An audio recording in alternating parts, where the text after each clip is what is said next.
బాలీవుడ్ దిగ్గజ నటుడు ధర్మేంద్ర కన్నుమూశారు. శ్వాస సంబంధిత సమస్యతో చాలా కాలంగా బాధపడుతున్న 89 ఏళ్ల ధర్మేంద్ర ముంబైలోని నివాసంలో ఉదయం తుది శ్వాస విడిచారు. మధ్యాహ్నం ముంబైలోని పవర్ హాన్స్ శ్మశాన వాటికలో అంత్యక్రియలు నిర్వహించారు.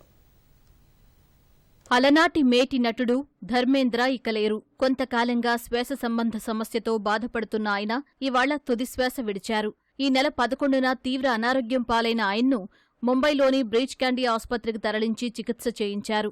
అనంతరం ధర్మేంద్రను ఇంటికి తరలించాలని కుటుంబ సభ్యులు నిర్ణయించుకున్నట్టు ఆయనకు చికిత్స అందించిన డాక్టర్ ప్రతీత్ సందాని తెలిపారు. ఆయనకు ఇంటి వద్దే చికిత్స అందించాలని కుటుంబం నిర్ణయించుకుందని వైద్యుడు చెప్పారు. ఇంటి వద్దే చికిత్స కొనసాగిస్తుండగా ఇవాళ తుదిశ్వాస విడిచారు. డిసెంబర్ 8న 90వ వసంతంలోకి అడుగుపెట్టనున్న ధర్మేంద్ర ఈలోపే కన్నుమూశారు.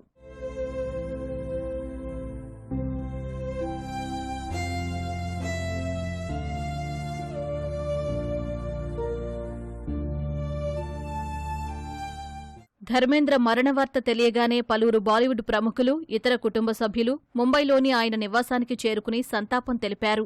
ధర్మేంద్ర ఈ ఉదయం తుదిశ్వాస విడిచారని, అంత్యక్రియలకు ముంబైలోని పవన్ హన్స్ శ్మశాన వాటికలో ఏర్పాట్లు చేసినట్లు పోలీసులు తెలిపారు.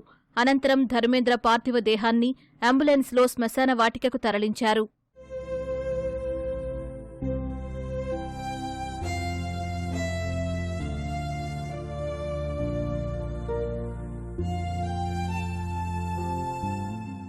ధర్మేంద్ర సతీమణి హేమామాలిని, కుమార్తె ఇషా దేవోల్, బాలీవుడ్ నటులు అమితాబ్ బచ్చన్, ఆయన కుమారుడు అభిషేక్ బచ్చన్, అమీర్ ఖాన్, సల్మాన్ ఖాన్, అక్షయ్ కుమార్, ఇతర ప్రముఖులు శ్మశాన వాటిక లోపలికి వెళ్లి అంతిమ వీడ్కోలు పలికారు.